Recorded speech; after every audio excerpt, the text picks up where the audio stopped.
एक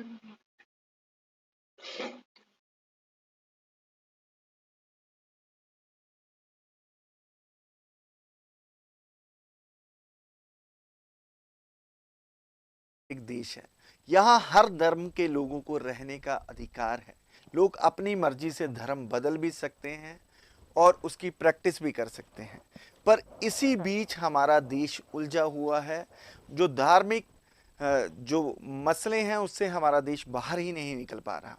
तो हाल ही में जो ऑल इंडिया मुस्लिम पर्सनल लॉ बोर्ड है, उन्होंने एक फरमान जारी किया है कि मुसलमानों को गैर मुस्लिम से शादी नहीं करनी चाहिए। और साथ ही उन्होंने कहा कि शरिया कानून इसकी मान्यता नहीं देता है। इससे भी आगे बढ़ गए वो, उन्होंने कहा कि महिलाओं को एजुकेशनल स्कूल में दाखिला नहीं दिलवाना चाहिए और महिलाओं को मोबाइल फ़ोन इस्तेमाल पर भी उन्होंने रोक लगाने को कहा। उन्होंने माँ बाप को भी हदायत की है कि बच्चों को गैर मुस्लिम से शादी करने के लिए ना करने के लिए शिक्षित करें और मदरसों और मौलवियों की उन्होंने ड्यूटी भी लगाई है कि वो लोगों को इस बारे में जागृत करें। तो आज हम इस विषय पे चर्चा करेंगे। चर्चा के लिए हमारे पैनल में मौजूद हैं बीजेपी हरियाणा के प्रवक्ता वरेंद्र सिंह चौहान जी, डॉक्टर मजीद तर्कशील सोसाइटी से संबंध करते हैं, तानिया जी एडवोकेट हैं, जाहिदा सुलेमान जी वरिष्ठ पत्रकार हैं और सुनील मलकान जी एडवोकेट हैं Punjab and Haryana high court के। आप सभी का स्वागत है हमारे पैनल में। तो डिबेट शुरू करने से पहले मैं आपको एक खुशखबरी सुना दूं कि आज टोक्यो ओलंपिक में बजरंग पुनिया ने 65 किलोग्राम वर्ग में कांस्य पदक जीतकर भारत का मान सम्मान ऊंचा किया है। तो सब हम अपने चैनल की तरफ से, अपने पूरे पैनल की तरफ से बजरंग पुनिया जी को बधाई देते हैं। तो सबसे पहले हम डिबेट में मैं चौहान साहब के पास आना चाहूंगा। चौहान साहब, क्या चल रहा है देश में? ऑल इंडिया मुस्लिम पर्सनल लॉ बोर्ड कहता है कि दूसरे धर्म में शादी करने गैर कानूनी है। शरिया लॉ इसकी मान्यता नहीं देता। देश में संविधान चलेगा या शरिया लॉ चलेगा? सबसे पहले तो मैं बजरंग पूनिया जो कि हरियाणा की मिट्टी पे जन्मे हैं और उन्होंने देश का मान बढ़ाया है और आपने उसके लिए बधाई जो दी, उस पर आप सबको, पूरे पैनल को, देशवासियों को, प्रदेशवासियों को शुभकामनाएं दूंगा आपके चैनल के माध्यम से। हरियाणा को गर्व है कि थोड़ी सी आबादी वाला प्रदेश है और हमारा अक्सर खेलों में कंट्रीब्यूशन, सेना में कंट्रीब्यूशन, वो आबादी की तुलना में बहुत बेहतरीन रहता है अनुपातिक दृष्टि से, रेशो के हिसाब से देखें। आपका प्रश्न बड़ा सीधा है और उसका सीधा सा उत्तर है कि भारत में शरिया लॉ के हिसाब से अगर कोई देश को चलाना चाहेगा तो वो भारत के संविधान को नहीं जानता। भारत में भारत का संविधान चलता है और भारत का संविधान जितनी अनुमति देता है धार्मिक स्वतंत्रता की, उतनी ही कोई नागरिक एंजॉय कर सकता है। हम भारत के नागरिकों ने 26 जनवरी 1950 को जो संविधान स्वयं को सौंपा था, भारत की संविधान सभा के महीनों के मंथन के बाद, वो संविधान धार्मिक स्वतंत्रता की सीमाएं तो निर्धारित करता ही है। तो संविधान किसी भी धार्मिक पर्सनल लॉ से ऊपर है, जहां तक मेरी समझ कहती है। धार्मिक स्वतंत्रता का अर्थ भारत के संविधान से ऊपर होना नहीं है। ये बात मैं हिंदू के लिए भी कह रहा हूं, ये मुसलमान के लिए भी कह रहा हूं, ये ईसाई के लिए भी कह रहा हूं। भारत का संविधान सर्वोपरि, अन्य जो पर्सनल लॉज हैं या परंपराएं हैं या शरिया का कानून है, व्यक्तिगत जीवन में कौन किसको क्या मानता है वो स्वतंत्रता हो सकती है, लेकिन जब बात कानून की आएगी तो कानून तो साहब भारत का संविधान, जिसको आईन कहते हैं उर्दू वाले, वही है, वो सर्वोपरि है। दुर्गेश जी। तो हमारे साथ Punjab and Haryana high court के एडवोकेट सुनील मलकान जी भी जुड़े गए हुए हैं। मलकान साहब, क्या कहेंगे कि कानून क्या मान्यता देता है?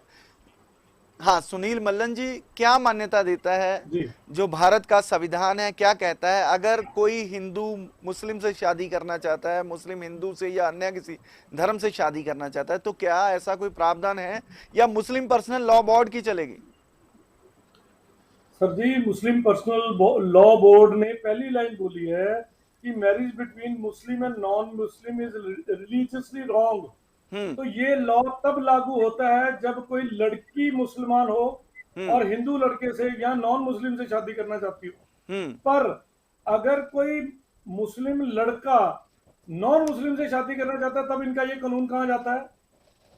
ये फिर ये दंगे क्यों कराते हैं? फिर ये लव जिहाद का नाम क्यों देते हैं? जबकि आर्टिकल 25 में लॉ का आदमी हूं, लॉ की बात करूंगा, जबकि आर्टिकल 25 फ्रीडम ऑफ रिलीजन, मैं आज किस घर में पैदा हुआ हूं, मैं आज कोई भी धर्म अपना सकता हूं अगर मेरे दिल में कोई लालच नहीं है।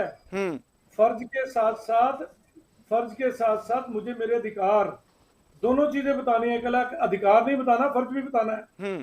फर्ज ये कहता है कि मैं भारतीय नागरिक हूं, मैं सिर्फ 2 शादियां करने के लिए आज हिंदू से मुस्लिम नहीं बन सकता, 4 शादियां करने के लिए हिंदू से मुस्लिम नहीं बन सकता, लॉ इसकी इजाजत नहीं देता। बट अगर मैं रिलीजियसली, ईमानदारी से उस धर्म की बाकी शर्तों को भी मान रहा हूं, तो मैं उस धर्म को अपना सकता हूं। Let it be any other religion, every religion is respectable. मैं तो ये कहता हूं कि कुछ धर्म के ठेकेदार उसको गलत रंग दे रहे हैं, गलत परिभाषा दे रहे हैं। आज आजादी का दिन आ चुका, आज लड़कियां चांद पर पहुंच गई, आज लड़कियां स्पेस में पहुंच चुकी, और ये कहती हैं कि लड़कियां सिर्फ लड़कियों के स्कूल में पढ़ेंगी। तो वकील साहब, शरिया कानून की भारत में मान्यता क्या है, ये जानना चाहता हूं। सर, शरिया कानून अपनाना है तो मुस्लिम कंट्री में जाओ, वहां पे सुन्नी और शरिया 2 लॉ चल रहे हैं। अगर आपको ऐसे लॉ में जाना है तो जहां पे 500 से ज्यादा जातियां हजारों के हिसाब से धर्म और उसकी मानता है, ऐसे अच्छे कंट्री में कट्टरपंथी की जरूरत नहीं है और उन लोगों की भी जरूरत नहीं है। बड़ा सुंदर छोटा सा देश है जहां पे हजारों की तादाद में भाषा बोली जाती है। शरीयत कानून यहाँ लागू नहीं हो सकता। शरीयत कानून एक और अधिवक्ता है तानिया जी, उनको मैं डिबेट में शामिल करता हूं। तानिया जी, जो मुस्लिम पर्सनल लॉ बोर्ड है, पहले तो मैं ये जानना चाहूंगा कि मुस्लिम की नजर में इसकी क्या मान्यता है, और दूसरी बात जो उन्होंने कहा है कि कोएड में बच्चियों को नहीं पढ़ना चाहिए, ये कहां तक सही है?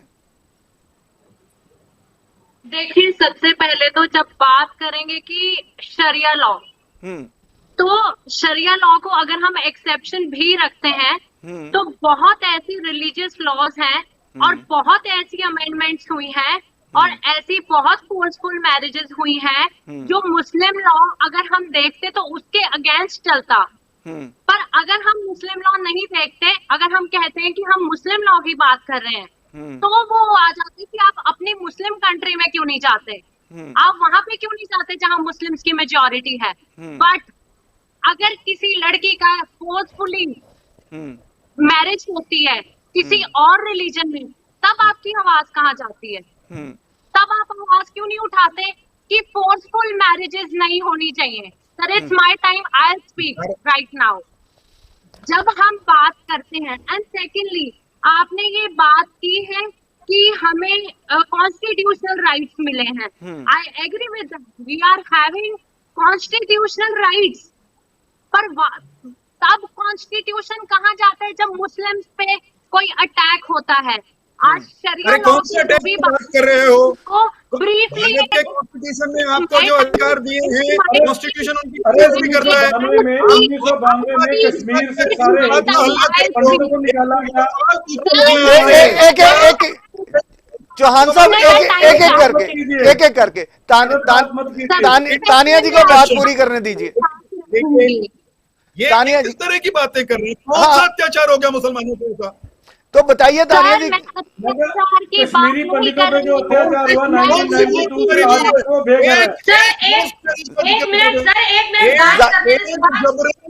जबरन मैरिज की हिंदू ने किसी मुस्लिम से, बताइए तो सही, मैं आपके खड़ा हो जाऊंगा।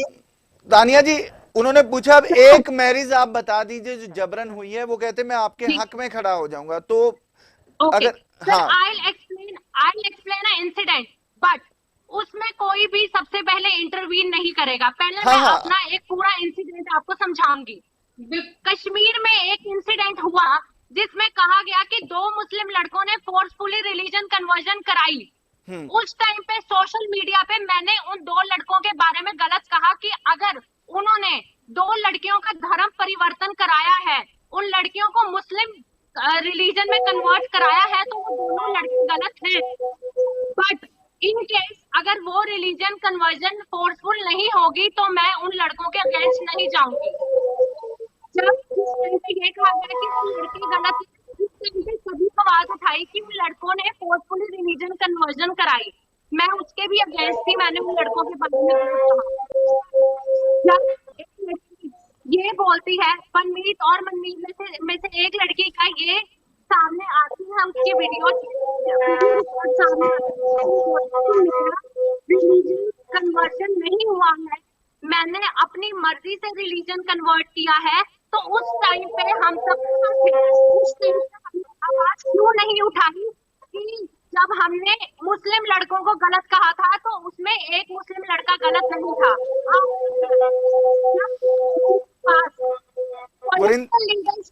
कश्मीर की पब्लिक पहुंची, जो भी कम्युनिटी के लोग थे, उस लड़की का एक लड़के से शादी, जब वो भी लड़की थी, बहुत अच्छा किया, शादी करवा दी, पर एक बारी के लिए उस लड़की हाँ, वरिंदर जी जवाब दीजिए इसका।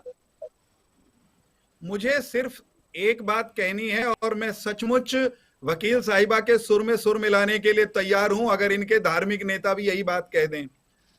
भारत में, भारतीय परंपरा में किसी को भी अपनी मर्जी से किसी के साथ विवाह करने का अधिकार है। भारत का कानून भी विवाह की स्वतंत्रता देता है। ठीक है, इससे आप सहमत हैं? सहमत? आप सहमत हो क्या? एक हाँ या ना कर दीजिए। सर, सबसे पहले अगर आप तो कर लें कि कॉन्स्टिट्यूशन अमेंडमेंट की बात करें या मुस्लिम मैरिज एक्ट की बात करें। एक मिनट, अभी तो आप शादी पर आ रहे थे, आप शादी पर कॉन्स्टिट्यूशन अमेंडमेंट की बात कर रहे हैं। एक मिनट बहन, एक minute Durgesh ji, let me complete then, if she is not ready to answer. जी, अगर सभी मत संप्रदायों के लोग भारत में भारत के संविधान की इस भावना से सहमत हैं कि दुर्गेश जी को, वीरेंद्र सिंह चौहान को, या हमारे जितने भी पैनल में लोग बैठे हैं या इनके परिवार के बच्चों को अपनी मर्जी से विवाह करने की छूट होनी चाहिए, तो मैं स्वागत करूंगा। ये चाहते हैं कि बाकी सबको तो छूट मिल जाए, लेकिन मुस्लिम बेटी वो कहीं और शादी ना करे क्योंकि शरिया उसकी इजाजत नहीं देता। ये एक तरफा कैसे चलेगा? जाहिदा जी आप बताइए क्या कहेंगे? जाहिदा सुलेमान जी सीनियर पत्रकार हैं, तो जवाब दीजिए वरिंदर जी की बात का। अगर जेंट्स शादी करना चाहता है, एक पुरुष शादी करना चाहता है, तो उसको इजाजत है, क्या एक महिला को भी इजाजत है शादी करने का अपनी मर्जी से? सर, यही बात तो मैं कहना चाह वरिंदर साहब, आप मेरी बात सुनिए कि आप बात कर रहे हो, आप हरियाणा बीजेपी की बात कर रहे हो, वहां पे लव जिहाद का कानून ले आए हो आप, तो आप अपनी लड़कियों को क्यों इजाजत नहीं देते हैं? आप क्यों नहीं देते हो? एक लड़की, अगर आप शिया उनकी बात कर रहे हो तो कानून लाए हो, जहां वहां पे आप कानून लेके हो लव जिहाद का, तो आप भी इजाजत। तो जाहिदा जी से लगता है जाहिदा जी से लगता है मुझसे पूछो, संपर्क टूट गया है। मैं मजीद साहब से पूछना हाँ, मैं एक मिनट मजीद साहब से पूछना चाहता हूँ सवाल का जवाब। हाँ मजीद साहब, क्या जो मुस्लिम पर्सनल लॉ बोर्ड ने फरमान जारी किया है, आप उससे सहमत हो? जी, पहली बात तो मैं इस बात से सहमत नहीं हूँ कि इसको फरमान माना जाना चाहिए। ये फतवा है, फतवा का मतलब ओपिनियन होता है, और ओपिनियन कोई भी बंदा दे सकता है, मैं भी दे सकता हूँ, मेरी अपनी ओपिनियन है। हाँ, जो पर्सनल लॉ बोर्ड है वो कुछ पुराने क्लरिक लोगों का एक समूह है, जो ऐसे लीजिए जो खुद अपने एक वजूद की लड़ाई लड़ रहे हैं, और उनकी लड़ाई ऐसे लीजिए कि वो सिर्फ वही नहीं लड़ रहे, ये सारे धार्मिक संगठन जो पूरे पुराने रीति रिवाजों में जी रहे हैं, ये सभी ऐसी जंग लड़ रहे हैं। तो कभी अभी तो मसला खड़ा हो गया कि वो बच्चे लड़कियां को एजुकेशन में न जाएं, जो मौलवी लोग हैं वो उनका ध्यान रखें, लोगों को समझाएं, ये बात हो गई। लेकिन ये बात तो मुसलमानों में नहीं, पूरे देश में चलनी शुरू हो गई है। मुसलमान तो पहले करते थे, चलता था, लेकिन ये पूरे देश में ऐसा माहौल चलना शुरू हो गया कि कोई भी पर्सन अपनी जो पर्सनल आजादी है उसको उसका उपयोग ना कर पाए और उसकी आजादी को कुचल दिया जाए। जबकि भारत का संविधान हमें इजाजत देता है पूरी अपनी अपनी अपनी पर्सनैलिटी को जीने का, अपनी चॉइस को रखने का पूरा अधिकार देता है। और ये जो छोटी छोटी कंगारू कोर्ट्स किसी भी रूप में हो, चाहे वो खाप पंचायत के रूप में हो, चाहे वो जैसे योगी आदित्यनाथ का की सरकार ने कानून लेके आए हैं एंटी कन्वर्शन लॉ, जिसमें उनकी लड़की जब शादी करती है लड़के से तो उनको ऐतराज होता है। यही ऐतराज ये जो कट्टर मुल्लाओं जो इनको भी वही ऐतराज है। इसलिए मैं ना तो बेसिकली ऐसे देखें कि ये जो अपने वजूद की लड़ाई लड़ रहे हैं, ये मौलाना किस्म के लोग, इनको तो धर्म के जो आम समुदाय, आम मुसलमान लोग हैं, वो इनकी बात सुनते भी नहीं है आजकल। और ऐसे लीजिए क्योंकि इनकी बात सुनते भी नहीं है, इसलिए लोग किसी न किसी तरीके से, ऐसे लीजिए ये सभी तरीके से अपने वजूद की लड़ाई लड़ते हुए अपनी किसी न किसी तरीके से एंट्री मारते रहते हैं और दिखाने की कोशिश करते हैं कि सारे मुसलमान इसी तरीके से सोचते हैं और सारे मुसलमान इसी तरीके से। तो आप क्या सोचते हैं मजीद साहब, आप क्या सोचते हैं? तो इन लोगों की सलाह माननी चाहिए या नहीं? नहीं, बिल्कुल नहीं माननी चाहिए। अभी हम ग्लोबल विलेज बन गए हैं जहां पर किसी कंट्री का कोई मतलब नहीं रह गया, कोई धर्म का मतलब नहीं रह गया, जातियां खत्म हो गई। और जो खास करके मैरिज का मामला है, ये तो दो रूहों का मेल होता है। सस्ती पुन्नू, ये लीजिए मिर्जा साहबा को जाट को और मुसलमान को आप बनाओगे, ये दो रूहों का मेल होता है। और इसमें किसी भी, चाहे वो पॉलिटिकल पार्टी हो, चाहे या मौलाना किस्म के लोग हों, इनको किसी भी तरह का को इंटरप्रेट करने का, अपनी बात को थोपने का कोई अधिकार नहीं है। हम इसको बिल्कुल नहीं मानते। चौहान साहब, आप कानून लाते हैं, हरियाणा में, यूपी में कानून आता है लव जिहाद का, तो आप भी तो रोक रहे हैं। अगर कोई हिंदू लड़की चाहती है किसी मुसलमान से शादी करना, तो हमें क्या एतराज हो सकता है? ये तो उनका निजी मामला है। तो आप उस पर साहब मैं इस पे जवाब देता हूँ सर। मैं कोर्ट में रोज, एक मिनट मैं आता हूँ चौहान साहब। हाँ, चौहान साहब को बोलने दीजिए, चौहान साहब को बोलने दीजिए। हाँ जी, मुझे बहुत विनम्रता से ये कहना है कि भारत में परंपरागत रूप से विवाह के मामले में जितनी स्वतंत्रता वैदिक काल से रही है, वैसी दुनिया में कहीं नहीं रही। सस्सी पुन्नू का तो वो कथा काल्पनिक है या कुछ 100 साल पुरानी होगी, हमारे यहाँ हजारों साल पहले से स्वयंवर की परंपरा भी रही है। हमने तो इतनी स्वतंत्रता विवाह के मामलों में दी है, हमने आज भी अपना दिल संकुचित नहीं किया है, सिकोड़ा नहीं है। प्रेम के खिलाफ बिल्कुल हो नहीं सकते, लेकिन शर्त यह है कि वो प्रेम रहे। हम अगर हरियाणा में या उत्तर प्रदेश में लव जिहाद के खिलाफ कोई कानून लाते हैं, तो वो कानून बिल्कुल ये नहीं कहता कि किसी हिंदू की किसी मुस्लिम से शादी हो ही नहीं सकती। ऐसा बिल्कुल किसी कानून में कहा नहीं गया, भविष्य में भी मुझे नहीं लगता कि भारतीय संविधान के फ्रेमवर्क में रह के कोई राज्य ऐसा कानून बना सकता है कि ईसाई हिंदू से शादी नहीं कर सकता, हिंदू मुस्लिम से शादी नहीं कर सकता। विवाह व्यक्तिगत मामला है, उसमें स्वतंत्रता के हम भी पक्षधर हैं। हम षड्यंत्र के खिलाफ हैं, केवल षड्यंत्र के खिलाफ। लड़की को, किसी लड़की को, एक मिनट मुझे ये एक्सप्लेन करना पड़ेगा क्योंकि बार बार ये लव जिहाद के कानून की बात आई। देखिए, लव जिहाद के नाम पर कानून बनाने की नौबत क्यों आई? इसलिए आई कि लड़कियों को षड्यंत्र के तहत फंसा कर, गुमराह करके अगर आप उनका धर्मांतरण करते हैं या उनसे विवाह करते हैं, तो उसकी इजाजत पहले भी भारत का संविधान नहीं देता। उन षड्यंत्रों को रोकने के लिए हम कानून ला रहे हैं। मैं फिर दोहरा रहा हूं इस पैनल पे कि हम सब जो यहां बैठे हैं, हम सबका भी जिगरा इतना बड़ा होना चाहिए और भारत का संविधान हमें उड़ान की छूट देता है, लेकिन षड्यंत्र की, साजिश की, आबादी घटाने और बढ़ाने के लिए या क्योंकि मेरा कुरान शरीफ कहता है कि मैं किसी का धर्मांतरण कर दूंगा तो मेरे जन्नत का रास्ता साफ हो जाएगा। अगर कोई इस तरह की इंडस्ट्री उद्योग चलाना चाहता है धर्मांतरण के लिए, विवाह के नाम पे, प्रेम के नाम पे, साहब रोकेंगे, कानून बना के रोकेंगे। और मैं भी अगर गलत काम करूं इस तरह का, मुझे भी रोका जाना चाहिए। तो जाहिदा जी जवाब दीजिए इनका। ये कहते हैं कि अगर बिजनेस चलाना है, कुछ ऐसा करना है, आबादी बढ़ानी है, उसके लिए अगर ऐसा हो रहा है तो गलत हो रहा है, उसके लिए कानून बनेगा। सर जी सर, 2020 में आप यहाँ यूपी पे जो कानून जिन्होंने बनाया है लव जिहाद, वहां तक मामले जो दर्ज किए गए हैं लव जिहाद के खिलाफ, तो एक भी केस में अभी तक कोई कार्रवाई नहीं हुआ है। तो क्यों नहीं हुआ है? अगर उन्होंने इस मामले में ऐसा ही किया है कि कोई कानून अपना कोई बिजनेस चलाना है या फोर्सफुली किया है, तो अभी तक तो कार्रवाई होनी चाहिए थी ना। वो सारे सर देखिए, सहमति से उनका विवाह होता है, जिसको आप लव जिहाद का नाम देते हो। जब कोई हिंदू मुस्लिम लड़की से करता है, देखिए जब मुस्लिम लड़का हिंदू से करता है तो आप उसको लव जिहाद बोलते हो। जब हिंदू लड़का करता है मुस्लिम से तो उसको आप आजादी बोलते हो। ये कैसे हो जाएगा? जाहिदा जी नहीं, उसकी रेशो बताइए जाहिदा जी, मुझे रेशो बताइए। एक सवाल, 1000 मुस्लिम लड़के, और मैं आपको हजारों लाखों केस दिखा देता हूँ अबंडन्ड ऐसी लड़कियों के जो बच्चा पैदा करके सड़क पे फेंक दी गई। जिम्मेदारी निभाओ, शादी करी है, मजाक नहीं किया। मैं दोनों के लिए बात कहता हूँ, हर धर्म के लिए।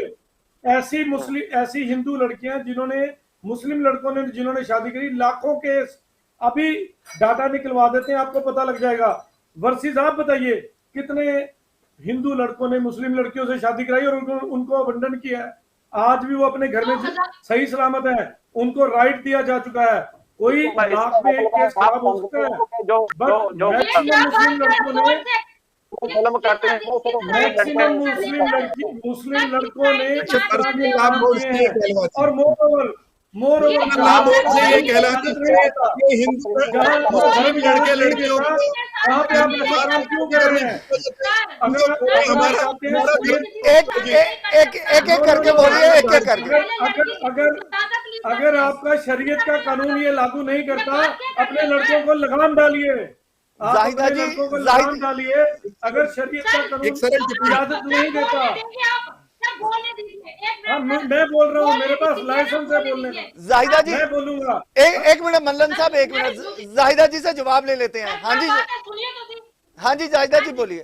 सर ये शरीयत कानून की बात आप क्या कर रहे हो? पर्सनल, ये जो मुस्लिम पर्सनल बोर्ड है उसने एक राय दी है कि अपने बच्चों को सुरक्षित करने के लिए कि उनके अफेयर में या उनसे दूर रहिए। ये तो एक सेफ्टी उन्होंने कहा है ना।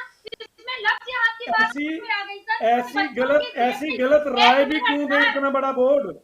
ऐसी गलत राय भी क्यों दे इतना बड़ा बोर्ड? करना is not a right thing. आप बात ही नहीं समझ रहे। तानिया जी बातों को ही डिपेंड कर रहे हैं। एक करके बोलिए, एक करके। जाहिदा जी बात कर रहे हैं, जाहिदा जी अपनी बात रखिए। मैं कह रही हूँ, एक तरफ तो आप बोल रहे हो कि लव जिहाद का बहुत मसला हो गया है, वहाँ यहाँ पे दंगे हो रहे हैं, ये हो रहा है, वो हो रहा है। जब मुस्लिम पर्सनल बोर्ड इसको सेफ्टी पर्पस से लेकर एक राय जारी करता है, उनकी पर्सनल ड्यूटी भी बनती है कि अपने बच्चों को समझाएं कि ऐसे मामलों में से दूर रहें। तो उन्होंने क्या गलत कर दिया सर? तो जाहिदा जी मुस्लिम पर्सनल लॉ बोर्ड को आप मान्यता देती हैं, उनकी हर बात मानते हैं? ये भी जानना चाहते हैं। जी सर, अगर देखिए, अगर वो सही राय देंगे तो हम उसको मानते हैं। मुस्लिम पर्सनल लॉ बोर्ड जो है, अगर वो शरीयत के अकॉर्डिंग देंगे तो बीइंग ए मुस्लिम मैं मानूंगी। अगर मैं इंडियन सिटीजनशिप हो जैसे, फिर मैं कॉन्स्टिट्यूशन को भी मानूंगी कि हमारा दो चीजें नहीं चल सकती, दो चीजें नहीं चल सकती। क्यों नहीं चल सकती सर? क्या हमें क्या हमारी शरीयत तो शरीयत तो वकील साहब बताइए, दो चीजें चल सकती हैं, क्या कैसे होगा? मेरी बात सुने, मैं क्या बोल रही हूँ। इंडिया में जब सर इंडिया में शरीयत, एक लड़का लड़की, इन दोनों का रिलीजन, हाँ जी, जब एक लड़का और एक लड़की दोनों का रिलीजन सेम नहीं होता, हाँ, उन दोनों की शादी हो जाती है जी। We are respecting both of them by mistake.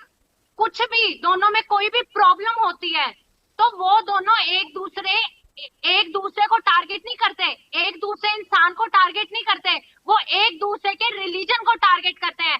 Whether that religion is Muslim religion, whether that religion is Hindu religion. I am living in a secular country. मैं सिर्फ मुस्लिम्स की बात नहीं करूंगी, मैं यहाँ बैठी हूँ, मैं मुस्लिम्स की भी बात करूंगी, हिंदूज की भी करूंगी, सिख की भी करूंगी और क्रिश्चियन की भी करूंगी, क्योंकि अगर मैं मुस्लिम हूँ तो मेरे दोस्त और मुस्लिम अवसर दे दीजिए।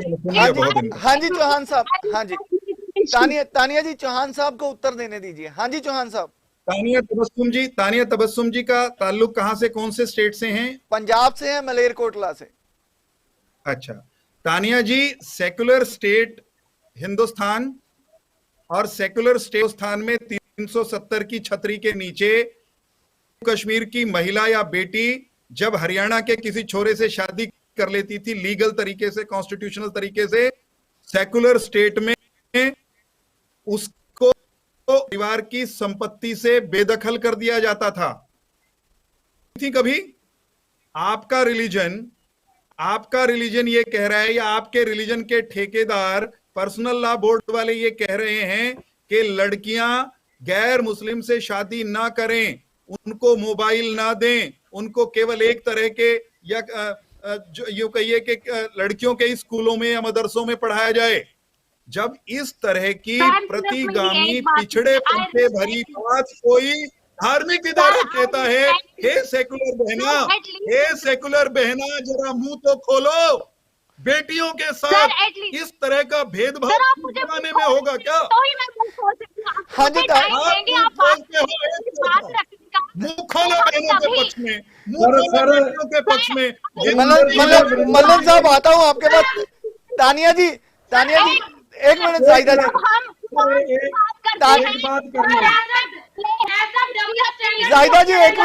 एक मिनट जाहिदा जी, तानिया जी को बोलने दीजिए। तानिया जी को इस्लाम के पक्ष में है तो सेकुलरिज्म ठीक है, देश के संविधान के ऊपर हमला करना हो तो सेकुलरिज्म चाहिए इनको।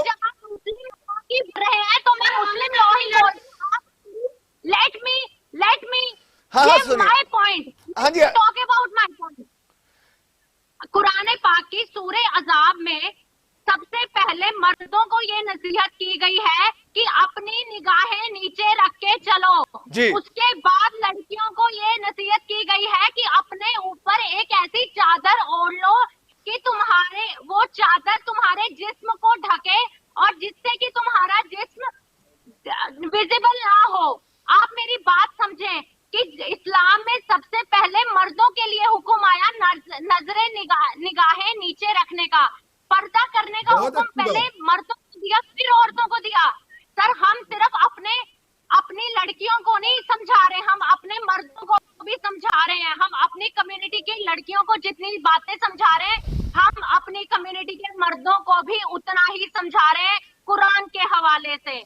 तो कुरान के हवाले से उन्होंने कहा कि मर्दों को भी हिदायत दी गई है। मल्लन साहब जब कुरान इतना अच्छी बातें कर रहे हैं तो कौन लोग हैं, कुछ भटके हुए लोग भी तो हो सकते हैं जो ऐसी बातें करते हैं, तो हम पूरे मजहब को कैसे बदनाम कर सकते हैं? साहब जी कुरान शरीफ को अगर आप पढ़ लें, मेरे को भी मौका मिला था, कुछ पंक्तियां मैंने हिंदी में उसकी पढ़ी हैं, कुछ आयातें पढ़ी हैं। मैंने मुस्लिम की शादी को लेके आयत पढ़ी कि हमारी जो होली बुक है कुरान शरीफ, उसमें क्या लिखा है? उसमें यह लिखा है कि मुस्लिम को दूसरी शादी तब करना अलाउड है, पहली औरत बांझ हो, किसी बीमारी से ग्रस्त हो, परिवार को ना संभाल सके और उसकी कंसेंट और कई सारी और शर्तें हैं जो जरूरी हैं, तब वो दूसरी शादी के लिए पहली बीवी से कंसेंट लेगा तो वो दूसरी शादी कर सकता है। यहाँ धर्म के ठेकेदारों ने अपने मजे के लिए कहा कि हम 4 शादियां कर सकते हैं, जो कि सरासर कुरान पाक की बेअदबी है। ये धर्म के ठेकेदार बेअदबी कर रहे हैं उसकी। तो हमारी बहनें लगती हैं, एक मिनट, हमारी ये बहनें लगती हैं, हम इनकी इज्जत करते हैं, इनको पर्दा नशी करना इनके लिए तो बहुत इंपॉर्टेंट कर दिया। तुम्हारी पैर की उंगली नहीं दिखनी चाहिए, हाथ की उंगलियां तो दूर की बात, पैर की उंगली नहीं दिखनी चाहिए। खुद की लड़कों की नजरें नीचे आज तक नहीं गई। वो अपनी, मैं कहूंगा मेरी तो बहनें लगती हैं, तो इनकी वो खुद इज्जत उछाल रहे हैं। दुख लगता है वो कुछ धर्म के ठेकेदार हैं जो ऐसी हरकतें कर रहे हैं। कुरान शरीफ में कहीं भी किसी मजलूम पे हाथ उठाने की बात नहीं कही गई। औरत पे हाथ नहीं उठाना, बच्चे पे हाथ नहीं उठाना। मैंने वो लाइनें वो भगवान की या मैं अल्लाह बोल दूं उसकी उनकी लिखी हुई गाइडलाइंस को पढ़ा है मैंने। बताओ कहां लिखा है इस तरह के बेईमानी करनी। मुसल्लम का मतलब है कंप्लीट, एक कंप्लीट पर्सन। कहीं पे ये नहीं लिखा कि तुम अपने स्वाद के कारण, तुम अपने लालच के कारण किसी भी कानून को कहीं भी गलत रंग दे दो। यहाँ पे मुस्लिम बोर्ड सिर्फ अपने टेस्ट की बातें लिखता है। तो मजीद साहब, वकील साहब, मजीद, हाँ मजीद, मैं मजीद साहब को भी ले लूं। मजीद साहब, आप क्या कहेंगे? जो वकील साहब ने जितनी बातें कुरान पाक के हवाले से कही हैं, तो क्या सही कही है? तो मजीद साहब से लगता है हमारा संपर्क टूट गया। तो वरिंदर जी, आप जो जितनी भी वकील साहब ने बातें कही हैं, तो क्या कहेंगे उन्होंने कि जो मुस्लिम पुरुष हैं उनको आंखें नीची करनी चाहिए थी, पर उन्होंने की नहीं। मैं थोड़ा सा कंप्लीट और कर लूं, थोड़ा सा काम बचा है। सुनील जी, थोड़ा सा बहुत चित्र को चलिए सरल करते हैं, साफ करते हैं। ये तानिया तबस्सुम जी को या जाहिदा बहन को अपना रिलीजन फॉलो करने का हक है, उनका ये अधिकार भारत का संविधान भी उनको देता है। परंतु मैं सरल सहज से सवाल बहनों के हवाले से, बहनों का की जब बात करता हूं तो मैं इन दोनों बहनों की बात नहीं करता, मैं अपनी बहन की बात भी करता हूं, सगी बहन की बात भी करता हूं, कुनबे परिवार की बहन की बात भी करता हूं, अपने पिता की बहन जी की बात भी करता हूं। क्या बहनों को जिस तरह से कुरान शरीफ में अपने आप को ढक कर लपेट कर रखने के लिए मर्दों पे नजर ना पड़ जाए, मर्दों की नजर उन पे ना पड़ जाए, अलग रहें, इस तरह की जो वहां पर कुरान शरीफ में प्रोविजन है, वो इनके रिलीजियस प्रोविजन है, ये उनका रिस्पेक्ट करने के लिए इनको स्वतंत्रता है। परंतु बदलते दौर में, आज के समय में इस तरह की सजा देना बहनों को, समाज के आधे हिस्से को, आधी आबादी को, मुझे तो अमानवीय लगता है। तानिया ऐसे नहीं, मुझे मेरी बात पूरी करनी। Let me complete, you are free to explain then. मेरा सिर्फ ये कहना है कि अगर दुर्गेश गाजरी को अपने वेश, अपनी पसंद को एक्सप्रेस करने का अधिकार है, अपने वस्त्र चयन करने का अधिकार है, मर्यादा में रहकर, अश्लीलता के दायरे से बाहर रहकर, अभद्रता के दायरे से बाहर रहकर, तो मुस्लिम बेटियों को भी वो अधिकार होना चाहिए। आप उन्हें बुर्का नशी रखें हर समय, या जबरन कहें और ये कहें कि अगर तू यहां से निकली, इस मर्यादा को तूने तोड़ा तो इस्लाम से गई, मुझे लगता है ये उनके साथ जाती है। हालांकि ये इनके रिलीजन का अंदरूनी मामला है।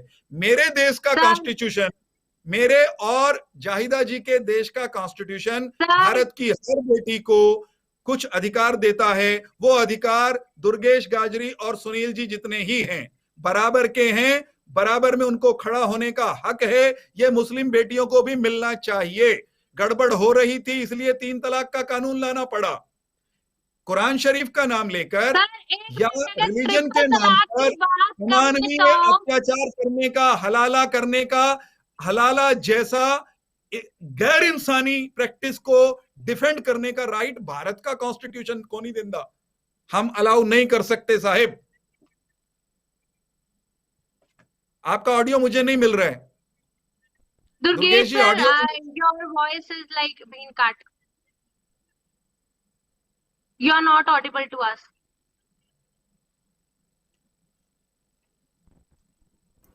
You are not audible. Tania, not audible. Yes. आपको मेरी आवाज आ रही है? जी बिल्कुल आपकी आवाज आ रही है। आप बोलिए अपना पॉइंट, जो आप बोलना चाहती थी वो बोलिए। क्या कहना चाहती हैं? आपको अब मैं नेक्स्ट बात बताता हूं। आपकी आवाज नहीं आ रही, ठीक कीजिए। पर्दा जी पर्दे और अभी इन्होंने बोला और ट्रिपल तलाक के बारे में जो बोला, उसमें अपना जो पॉइंट ऑफ व्यू है वो रखिए। ओके सर, मेरी बात सुनिए। जाहिदा सुलेमान, रिलीजन की बात करते हैं। Thank you sir. तो किसी भी रिलीजन में कोई भी ऐसा इंसान नहीं होता जो अपने रिलीजन को 100% फॉलो करे, weather he is a Muslim, weather he is a Christian, weather he is a Hindu, weather he is a Sikh. आपने बात की है पर्दे की। I am an advocate and I am a student of LLM। मैं पर्दा करती हूँ, मैं बुर्का पहनती हूँ, मैं हिजाब करती हूँ। मेरे पेरेंट्स ने मुझे नहीं कहा था कि तू पर्दा कर। मुझे समझ आया कि इस्लाम ने मुझे राइट्स क्या दिए हैं। इस्लाम ने मुझे कहा है कि जब आपके सामने नॉन महरम आता है तो आपको उसके सामने पर्दा करना है। पर्दा करना मेरे लिए फाउंडेशन नहीं है, पर्दा करना मेरे लिए एक रिस्पेक्ट है। इस्लाम में औरत को, लेकिन जो मुस्लिम बेटियां ऐसा नहीं करना चाहती, आप उनके साथ जबरदस्ती क्यों करना चाहती?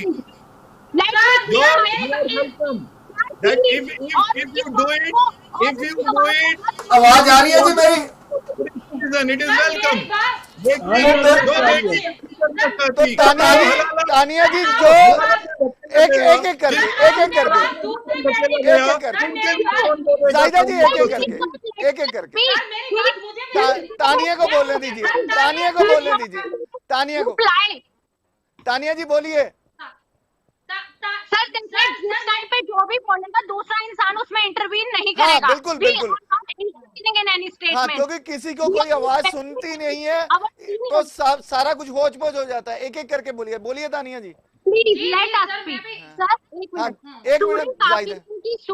सूरह काफिरून की आयत नंबर 7 कहती है, आपके लिए आपका दीन, मेरे लिए मेरा दीन। आपके लिए आपका धर्म, मेरे लिए मेरा धर्म। जब आप बात करते हैं ना पर्दा, कभी आपने एक पर्देदार औरत से पूछा है कि तूने इसको फाउंडेशन समझा है या तूने इसको फ्रीडम समझा है? मैं आज पर्दे में रह के दिल्ली के बॉर्डर तक भी पहुंच गई। मैं आज पर्दे में रह के कॉलेज जाती हूँ, यूनिवर्सिटी विजिट करती हूँ, मैं सोशल वर्क करती हूँ, मुझे कोई आपत्ति नहीं आ रही। जाहिदा जी एक minute. This is a foundation for अस।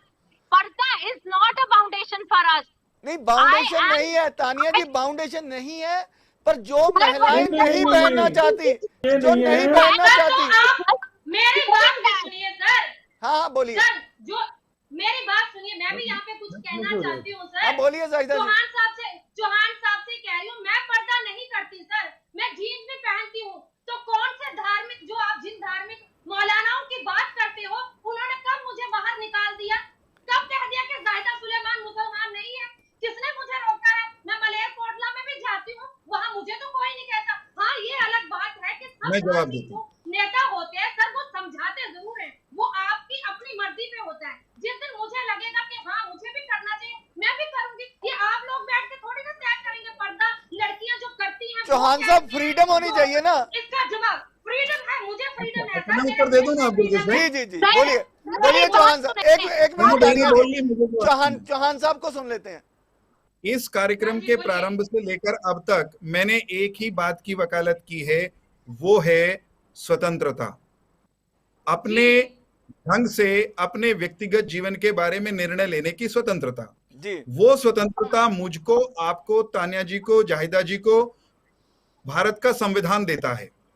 अगर उस स्वतंत्रता पर किसी के पर्सनल कानून बंदिश लगाते हैं, जबरदस्ती करते हैं, मैंने केवल उसकी खिलाफत की है। किसी का कोई अगर जाहिदा जी देखिए, मैंने आपकी बात सुनी, सुन लीजिए, आपको पूरा मौका मिलेगा। तो गलत है ये तो। तानिया जी, जाहिदा जी, ये पर्सनल मुद्दा नहीं है। साहब आजादी की बात कर रहे हैं। तानिया जी सुन लीजिए, तानिया जी एक मिनट, तानिया जी एक मिनट सुन लीजिए। मैंने सिर्फ आप दोनों बहनों से ये अनुरोध किया है कि अगर कोई कट्टरपंथी मुस्लिम या कोई मुस्लिम पर्सनल लॉ बोर्ड का सिरफिरा नुमाइंदा आपकी स्वतंत्रता पर, बहनों की स्वतंत्रता पर, इस्लाम को मानने वाली बहनों या भाइयों की स्वतंत्रता पर भारत के संविधान के खिलाफ जाकर अंकुश लगाने की बात करता है, तो आप दोनों को भारत के नागरिक होने के नाते, संविधान के फॉलोअर होने के नाते उनका खुलकर विरोध करना चाहिए। तो चाहिए ही कह रहे हैं। ठीक है सर, ना करें, ये आपकी स्वतंत्रता है। एक मिनट। हाँ जी, जिस टाइम पे आंसर का क्या है कि आपकी स्वतंत्रता, तानिया मैम एक minute, let me clear. Chauhan sir के कहने का बड़ा सिंपल मतलब है, अगर आप बुर्का पहनने में स्वतंत्रता समझती है तो पहनने आपको कोई ना रोके। अगर आप निक्कर टी शर्ट पहन के बाहर जाना चाहती हैं, धर्म की लड़कियों की तरह स्कर्ट पहन के बाहर जाना चाहती हैं, तो भी आपको कोई ना रोके। ये स्वतंत्रता की बात चौहान साहब कर रहे हैं। कह रहे क्या बुर्का पहनना बंद, आप भावना में चलिए, बड़ी क्लियर है। आप विषय आप विषय में वापस आते हैं। मुस्लिम पर्सनल लॉ बोर्ड, मल्लन साहब, मुस्लिम पर्सनल लॉ बोर्ड का जो ये फैसला है तो उसको क्या कहेंगे? वो ठीक है, संविधान के दायरे में है, उसमें उसके बारे में बात करते हैं। मल्लन साहब सर, सबसे पहले इसमें देखें तो सही की प्रॉब्लम्स आ क्या रही हैं। मेरे कहने का मतलब है कि इतना तानिया जी एक मिनट, मेरा सवाल मल्लन साहब से है। मल्लन साहब आप बोलिए कि ये जो उन्होंने फैसला किया है, फरमान जारी किया है या सलाह दी है, ये संविधान के दायरे में है या नहीं है? आवाज आ रही है मेरी आपको? चौहान साहब, ये जो भी हो रहा है, जो मुस्लिम पर्सनल लॉ बोर्ड ने जो भी ये फरमान सलाह जो भी कहें इसको ये जारी किया है, ये संविधान के दायरे में है या संविधान के खिलाफ है? मुस्लिम पर्सनल लॉ बोर्ड या कोई भी धार्मिक इदारा सलाह देने के लिए स्वतंत्र है। भारत का संविधान अभिव्यक्ति की आजादी देता है। तो इसमें परंतु क्यों? मैं विवाद पर आ रहा हूं। अगर कोई आपको अभिव्यक्ति की स्वतंत्रता का हवाला देकर वीरेंद्र सिंह चौहान का कत्ल करने की सलाह दे तो सवाल आएगा कि क्या भारत का संविधान दुर्गेश गाजरी को वीरेंद्र सिंह चौहान की हत्या की इजाजत देता है? वहां पर कॉन्स्टिट्यूशन ऑपरेशन में आता है और संविधान कहता है मिस्टर दुर्गेश गाजरी, अगर आपने ऐसा किया तो आपको सूली पर लटका दिया जाएगा मुकदमा चला के। जी। तो भारत के संविधान में भारत की हर बेटी सुनिए एक मिनट, भारत के संविधान में भारत के हर बेटा बेटी को यह स्वतंत्रता है कि उसे कहां पढ़ना है, कहां नहीं पढ़ना है, कैसा वेश धारण करना है, कैसा नहीं धारण करता है, अनटिल एंड अनलेस वो ऑब्ससीनिटी के दायरे में आए, उसकी स्वतंत्रता है। किसी मुस्लिम पर्सनल लॉ बोर्ड को या कोई ऐसा बोर्ड हमारा हिंदुओं का भी होता, उसको दादागिरी करने का अधिकार भारत का संविधान नहीं देता। तो हरियाणा में तो खाप पंचायतें करती रहती हैं, के साथ खड़ा है। हरियाणा में तो खाप पंचायतें करती रहती हैं ऐसा। अब इसका उत्तर भी ले लीजिए फिर चलते चलते। भारत का संविधान अगर खापों को, माने कोई भी खाप हरियाणा की हो, उत्तर प्रदेश की भी हो या कहीं की भी हो, जो भारत के संविधान के प्रावधानों के विरुद्ध जाती है, वो भारत के संविधान के प्रावधानों का उल्लंघन करती है और वो निंदा की, आलोचना की पात्र है। बिल्कुल, उसका समर्थन तो किया जा सकता। मल्लन साहब, मेरा सवाल था आपसे कि ये जो मुस्लिम पर्सनल लॉ बोर्ड ने आदेश, सलाह जो भी जारी की है, ये क्या संवैधानिक दायरे में आती है, संविधान से ऊपर है, क्या है ये? इसको मानना चाहिए, नहीं मानना चाहिए, या इसके खिलाफ कोई कानूनी कार्रवाई हो सकती है? मैं पहले तो वो 6 या 7 जो पॉइंट्स हैं अपने दर्शकों को भी पढ़ के सुनाना चाहता हूं कि मेरे दर्शक भी एजुकेट हो जाएं। पहले तो उन्होंने कहा marriage between a Muslim and non is religiously wrong. जी सर सुनने दीजिए, क्या सुनने दीजिए, लेट मी कंप्लीट अब लेट मी कंप्लीट। दूसरी बात जो उस all India Muslim law board ने कही है भी, जो रिलीजियस लीडर हैं वो वर्ल्ड वाइड लेवल पे अपने जितने भी जलसे होते हैं उनमें ये बात कहें कि नॉन मुस्लिम से शादी ना की जाए। फिर उन्होंने कहा कि बच्चों की ही शादी कर दी जाए। बाल विवाह तो वैसे ही गैर कानूनी है, आप गैर कानूनी बातें कर रहे हैं, शर्म आनी चाहिए। बच्चे की उम्र लड़की की 21 साल, 18 साल, लड़के की 21 साल नियुक्त की गई है due to some biological and some scientific reasons.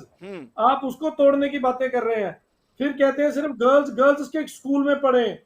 कहाँ साइंस का युग आ चुका है, आजकल की बच्चियां भी बच्चों के बराबर हैं और उनको सारे राइट्स दिए जाएं। उल्टा अपने सिबलिंग के साथ पढ़ने से, अपने को जेंडर के साथ पढ़ने से उनमें स्मार्टनेस ज्यादा आती है, कम नहीं होती। तीसरी बात, should be told that only A Muslim can be their life partner, ये प्रवोक करें कि सिर्फ मुस्लिम ही आपका लाइफ पार्टनर बनेगा। फिर उसके बाद मैक्सिमम कम्युनिटीज को बोला गया कि आप मुस्लिम तक पहुंचे, फिर यंगर एज में शादी कर दें। मुझे बताओ ये कहाँ का संविधानिक, जिस आप वर्ल्ड वाइड बात करें, आप इंडिया को भूल जाएं साहब। आप कहते हो बाल विवाह कर लें, क्या ये गैर कानूनी नहीं है? इनके खिलाफ तो मैं अब लीगल नोटिस भेजूंगा कि तुम बच्चों के विवाह को प्रवोक कर रहे हो, ये गैर कानूनी हरकत कर रहे हैं। मेरा कॉन्स्टिट्यूशनल राइट भी है आर्टिकल 25। मल्लन साहब, एक बड़ी खबर आई है इसके बीच में, नीरज चोपड़ा ने भारत के लिए गोल्ड जीत लिया है, तो बहुत बहुत बहुत बधाई सबको। तो ये सोना भी हरियाणा के नाम। हाँ, देखिए हरियाणा शान बन रहा है हिंदुस्तान की खेलों में। देखिए सर, देखिए मेरे प्रदेश, मेरे जिले अगली बात करना चाहता हूँ, मुझे बहुत खुशी है जी। बहुत बहुत बधाई सबको, सारे दर्शकों को। तो तानिया जी से जवाब ले लेते हैं। तानिया जी, जो बाल विवाह है, हाँ जी हाँ जी हाँ जी हाँ जी मल्लन साहब सुनिए, अब मैं बात करता हूँ इस फतवे के पीछे की साजिश की। जी, पाकिस्तान जब हिंदुस्तान से अलग हुआ, 37% नॉन मुस्लिम जातियां थी वहां पर, including Hindu, including other religions, जो आज सिर्फ 1% बची हैं। अभी 2-3 दिन पहले कोई मंदिर तोड़ने की भी वहां से खबर आई थी। मैं कोई भड़काऊ भाषण नहीं दे रहा। जबकि इंडिया में 20% से ज्यादा बढ़ोतरी हुई है मुस्लिम परिवारों में। ये आंकड़े बोलते हैं, ये मेरे नहीं है, ये सरकार के छापे हुए आंकड़े हैं जो पब्लिक डोमेन पे पड़े हैं जी। और अगर कहीं ना कहीं किसी धर्म में ये पाप मन में पनप रहा है कि हम किसी एक धर्म को या किसी एक चीज को खत्म कर दें, नष्ट कर दें, तो ये उनका सपना है। और बहुत जल्दी मुझे लगता है कि जनसंख्या नियंत्रण कानून भी आएगा जी, कि ज्यादा बच्चे पैदा करने पे भी रोक लगेगी। जी जी जी, ये भी आने वाला है और जरूर आना चाहिए। लक्षद्वीप में आ भी चुका है। ऐसे जिम्मेदार बोर्ड जो ऑल इंडिया मुस्लिम देखिए, मेरे पास बोर्ड की बात करता हूँ, मल्लन साहब, मेरे पास समय की कमी है, मैंने लास्ट एक कमेंट लेना है। तो तानिया जी से मैं सबसे पहले कमेंट लेना चाहता हूँ। तानिया जी, जो छोटे बच्चों का बाल उम्र में विवाह करने की बात की है मुस्लिम पर्सनल लॉ बोर्ड ने, एक महिला होने के नाते, एक वकील होने के नाते, आप क्या कहेंगे? सर देखें, जो उन्होंने यंग मैरिजेस की बात की है, उन्होंने बहुत से हालातों को मद्देनजर रखते हुए बहुत बातें की हैं। क्योंकि सिर्फ अगर हम यंग मैरिज की बात करेंगे, अगर हम यंग मैरिज को 1 मिनट के लिए एक्सेप्शन रखें, अगर हम सारे पॉइंट्स देखते हैं, तो दिल्ली में अभी रिसेंटली एक रेप केस हुआ है, उस पे सख्त से सख्त कार्रवाई, उस पे इमीडिएट एक्शन क्यों नहीं लिया गया? दूसरी बात, जिस टाइम पे बात की कि लड़कियों को कहा कि कोएड स्कूल्स में ना पढ़े, वो गर्ल्स के स्कूल में पढ़े और बॉयज के स्कूल में पढ़े, तो अगर कोई इनिशिएटिव लिया जा रहा है कि गर्ल्स की हिफाजत की जाए, तो इंडियंस को प्रॉब्लम है क्या? क्योंकि जब हम कोई भी लॉ, आप इंडियन नहीं हो, एक मिनट, आप कैसी बात कर रहे हो? एक मिनट मल्लन साहब, आप अपनी टर्न पे। हाँ जी बोलिए, बस 20 सेकंड है आपके पास। जब हम बात कर रहे हैं सर, देखें, एक प्रॉब्लम आई है, सपोज करें ABC कोई भी प्रॉब्लम है, तो उसके लिए एक के बाद एक लॉ निकलेगा। कभी भी फतवे एकदम सारे ही जारी नहीं हो सकते। तानिया जी, वकील के तौर पे बताइए कि ये सही है, संविधान के अनुकूल है या नहीं है? बस मेरा आखिरी सवाल है। कभी भी मना नहीं करेंगे, क्योंकि एक मिनट मल्लन साहब, मल्लन साहब, एक मिनट, वो वकील है जी, अधिवक्ता है। बस सर, लास्ट 10 सेकंड जवाब दीजिए, मुस्लिम के जाते नहीं, लॉयर का कोई रिलीजन नहीं होता। मेरी भी गलती है। मल्लन साहब, एक मिनट। हाँ जी तानिया, अगर इस्लामिक लॉ देखते हैं, मैं आपको इस्लामिक लॉ से बताऊं, इस्लामिक लॉ क्या कह रहा है? मैं इंडियन कॉन्स्टिट्यूशन से बात कर रहा हूँ। Indian law is supreme here, don't talk about Islamic law. Indian constitution supreme है, इस्लामिक लॉ क्या कहता है? इस्लाम कंट्री में क्या होगा? एक एक करके इंडियन कॉन्स्टिट्यूशन। जाहिदा जी, एक मिनट। अफगानिस्तान तानिया जी, जाहिदा जी, एक मिनट, जाहिदा की आवाज बंद कर दीजिए, बाकी सबकी आवाज बंद कर दीजिए। तानिया जी की आवाज, तानिया जी बताइए अभी। खुंदर में जो आ रहे हैं, तानिया आराम जी से बात कीजिए। पीसीआर सबकी आवाज बंद कर दो 10 सेकंड के लिए। हाँ जी तानिया जी। इस्लामिक, सबसे पहले देखें जो इंडियन कॉन्स्टिट्यूशन की आप बात कर रहे हैं वो बात आई है इस्लामिक लॉ की। लेट मी क्लियर कि इस्लामिक लॉ ने क्यों ये बात कही है। आप देखें कि रेप कितने ज्यादा बढ़ रहे हैं और जो कोई भी प्रॉब्लम आ रही है, एक वकील की हैसियत से बताइए, वकील की ये राइट है और रॉन्ग है, वकील की हैसियत से। एक मिनट जाहिदा जी एक मिनट। हाँ वकील के पॉइंट से। सर यहाँ पे तो शरिया कोर्ट ने किया, पहले मैं शरिया कोर्ट का आंसर दूंगी, उसके बाद मैं कॉन्स्टिट्यूशन में बताऊंगी क्या है। चलो नहीं बताना चाहते चौहान साहब, छोटा सा लास्ट कमेंट आपसे। तानिया जी, जाहिदा जी, मजीद साहब, अफगानिस्तान चलते हैं, काबुल चलते हैं, तालिबान शरिया का लॉ लागू करना चाहता है और उन्होंने जहां वो काबिज हो गए शरिया का झंडा लेके अल्लाह अकबर का नारा लगाते हुए, वहां उन्होंने माजिद साहब एक मिनट मुझे क्या लेना चाहिए, आप बोल दीजिएगा। एक मिनट लास्ट कमेंट है मजीद साहब, मेरे बीच में मत बोलिए, बीच में मत बोलिए, बीच में मत बोलिए। चौहान साहब की आवाज चलेगी, पीसीआर बाकी सबकी आवाज बंद कर दीजिए, पीसीआर बाकी सबकी आवाज बंद कर दी। हाँ जी चौहान साहब। लॉ का नाम लेके, शरिया लॉ का नाम लेके ये कह दिया कि सब महिलाएं जो हैं उनसे मोबाइल छीन लिए जाएं, उन पर ये पाबंदियां आयद कर दी जाएं और जबरन वो पाबंदियां आयद की जा रही हैं। मैं केवल नमूना की बात कर रहा हूं, मुझे भारत के बारे में बात करनी है। मैं बहुत ज्यादा, मैंने तो सैंपल की बात की है कि कोई हिस्ट्री में जाने की जरूरत नहीं है। ताजा उदाहरण इस्लामिक रिपब्लिक ऑफ अफगानिस्तान में जाकर के देख लीजिए, पड़ोस में है। आप रेप की बात कर रही हैं कि रेप की घटनाएं बढ़ रही हैं, इसलिए उम्र शादी जो है 12 साल में कर दो, 13 साल में कर दो, 14 साल में कर दो। इस्लाम का नाम लेकर के हिस्ट्री में बहुत सारे इस्लाम मानने वाले दरिंदों ने हजारों भारतीय बहन, आप ये शब्द इस्तेमाल नहीं कर सकते, आप ये शब्द इस्लाम ये शब्द ये मैं कॉन्ट्राडिक्ट करता हूँ। आप ऐसा शब्द इस्तेमाल नहीं कर सकते, आप ऐसा शब्द इस्तेमाल नहीं कर सकते। आप देखिए ये शब्द कॉन्ट्राडिक्टरी है, आप इसे, ये शब्द कॉन्ट्राडिक्टरी है। इस्लाम मानने वाले बहुत से सूफी संत हैं, बहुत से ऐसे लोग हैं जिनकी इस्लाम को मानने वाले बहुत सारे दरिंदों ने अपराध किए, मैं उनका जिक्र कह रहा हूँ। और लोगों ने भी किए, और धर्मों वालों ने भी किए। और आपको जम्मू कश्मीर में चौहान साहब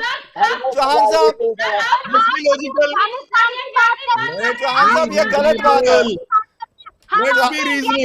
चौहान साहब ये गलत बात है। इस्लाम को मानने वाले दरिंदे नहीं हो सकते। इस्लाम को मानने वाले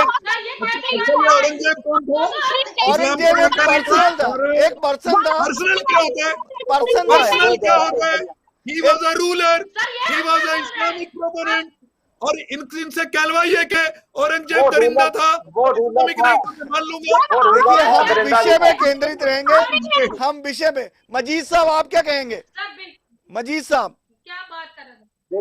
देखिए मैं जो कहना चाहता हूं वो यही है कि चाहे वो कट्टर मुल्ला हो, चाहे वो कट्टर जो है साधु हो, चाहे वो किसी भी तरह के हो, जो हमें पीछे की तरफ लेके जाना जा रहा है, चाहे वो बीजेपी की पार्टी हो, चाहे वो आरएसएस का विंग हो, आरएसएस तो हमें पीछे लेके जा रहा है, वो हमें किसी चौहान साहब सुन लीजिए, हमें मॉडर्न युग में जी रहे हैं और मॉडर्न युग की जो भी मानता है उसको हमें सुनना चाहिए, पढ़ना चाहिए, आगे modern age of Taliban, modern age of ISIS, जो मानताएं इंक्लूडिंग एवरी। मैं आईएसआई को आप ला रहे हो, आईएसआई को आप खड़ा कर रहे हो, और इंडिया में जो मुल्ला लोग बोल रहे हैं वो आपकी भाषा बोल रहे हैं, वो आपकी भाषा बोल रहे हैं, लगे हैं, हमारा नाम लेकर के उनका समर्थन कर रहे हैं। गजब के लोग। देखिए सुन लीजिए, बहुत अच्छा बोल रहे हैं, बहुत अच्छा बोल रहे हैं मजीद साहब, सुन लीजिए, सुन लीजिए। जाहिदा जी एक मिनट सुन लीजिए, आपके पास ही आने वाला हूँ। जाहिदा जी आपके पास ही आने वाला हूँ। तानिया जी एक मिनट, मजीद साहब बहुत अच्छा बोल रहे हैं। गलत है जो वो कर रहे हैं वो भी गलत है, जो आप गलत कर रहे हो वो भी गलत है। बेसिकली गलत गलत ही होता है, पुरानी, चाहे वो हिंदू करे, मुस्लिम करे, सिख करे, कोई करे, गलत गलत है। सारे गलत है। हम मॉडर्न युग में जी रहे हैं। एक बात कह के क्लोज करना चाहूंगा। एक मल्लन साहब मैं आपके पास सबसे आखिर में आऊंगा, मैं जाहिदा जी का लास्ट कमेंट लेना चाहता हूँ। मजीद साहब बहुत बहुत धन्यवाद आपका। जाहिदा जी आपका लास्ट कमेंट। सर मैं यही बोलना चाहती हूँ, ये बोल रहे हैं कट्टरवाद, ये फैला रहे हैं जो मैं इनसे पूछना चाहती हूँ, ये बीजेपी है, ये मोदी सरकार जो है वो कौन सी आइडियोलॉजी पे काम कर रही है यहाँ देश में? आप बोल मानवता सर्वे भवन चौहान साहब रुक जाइए, उनको कंक्लूड करने दीजिए, उनको कंक्लूड करने दीजिए जाहिदा जी को। जाहिदा जी बोलिए, जाहिदा जी लास्ट 30 सेकंड आपके पास। जाहिदा जी लास्ट। जी मैं यही बोल रही हूँ सर, ये किसी को बात करने ही नहीं देते हैं, हमारा पक्ष रखने ही नहीं दे रहे हैं। बोलिए बोलिए। मैं कह रही हूँ ये इनसे पूछिए, ये किस आइडियोलॉजी पे काम कर रहे हैं देश में? इनकी सरकार है, यहाँ पे रोज रेप होते हैं, कौन से कानून ये ला रहे हैं उनको पकड़ने के लिए?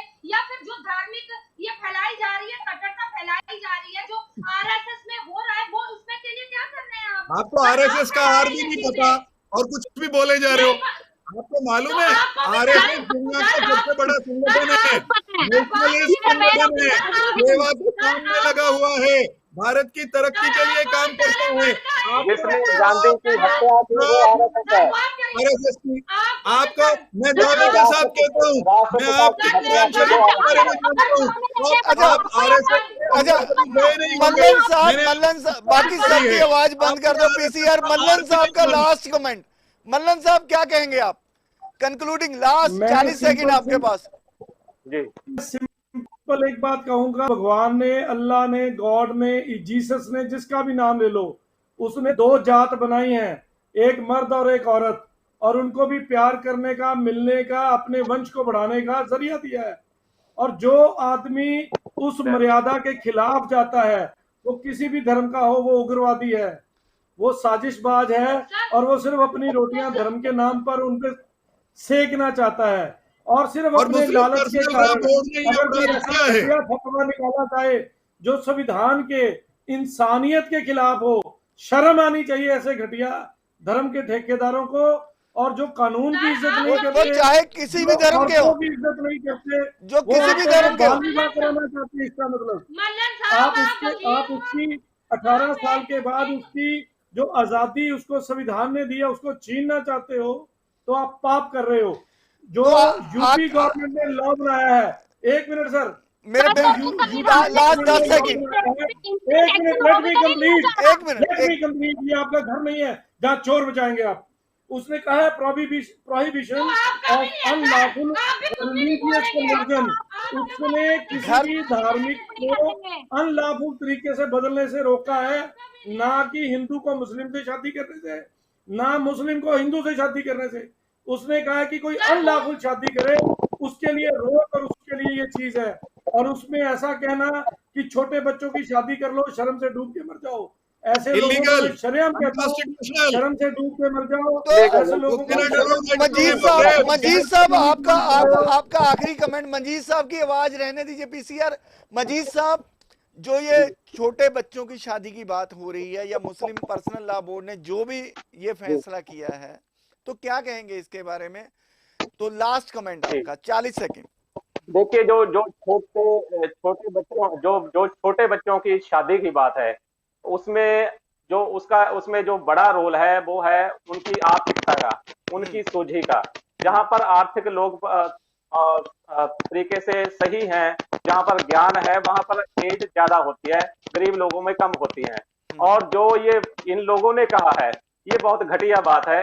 इस तरीके का जो है ये मेरे ख्याल से जो भी समर्थ लोग हैं वो इस बात को मानते भी नहीं और मानना भी नहीं चाहिए, और मैं यही कहना चाहूंगा। तो धन्यवाद आप सभी पैनलिस्ट का, बहुत बहुत धन्यवाद डिबेट में शामिल होने के लिए। एक सेकेंड। हाँ जी तानिया जी 10 सेकंड। सबका साथ, सबका विकास, सबको स्वतंत्रता, समान अधिकार। सिर्फ मुस्लिम के लिए लॉ दिए हैं वो बिल्कुल गलत बात है, क्योंकि सबसे पहले लड़कों के लिए लॉज आने चाहिए थे, उसके बाद उनको लड़कियों के लिए लॉज लाने चाहिए थे। अगर शरीयत ऐसा कहाँ लिखा है? ऐसा कहाँ लिखा कि पहले लड़कों के लिए लाएं फिर लड़कियों के लिए लाएं? तो ये बहस तो जारी रहेगी। पर्सनल लॉ बोर्ड ने जो भी फैसला किया है वो फैसला जो है कुछ लोग उसको मानने को तैयार हैं, कुछ लोग उसके खिलाफ हैं। मजीद साहब ने कहा कि आधुनिकता की तरफ आगे बढ़ना है, हमने पिछड़ेपन की तरफ नहीं जाना। तो बहुत सी गर्मा गर्म बहस हुई। मुस्लिम पर्सनल लॉ बोर्ड ने ये जो सलाह दी है, कुछ लोग इसको फतवा कहते हैं, कुछ इसको फरमान कह रहे हैं, तो कुछ इसको मानेंगे और कुछ इस पे अमल नहीं करेंगे। बहुत सी बातें हुई, धार्मिक स्वतंत्रता की बात हुई, क्योंकि भारत में जो कॉन्स्टिट्यूशन है वो हमें धार्मिक आज़ादी देता है। हर नागरिक को ये अधिकार है कि वो अपने पसंद का धर्म चुन सके और उसकी प्रैक्टिस भी कर सके। दर्शकों समय हो गया आपसे इजाज़त लेने का, मुझे दुर्गेश गाजरी को दीजिए इजाज़त। नमस्कार।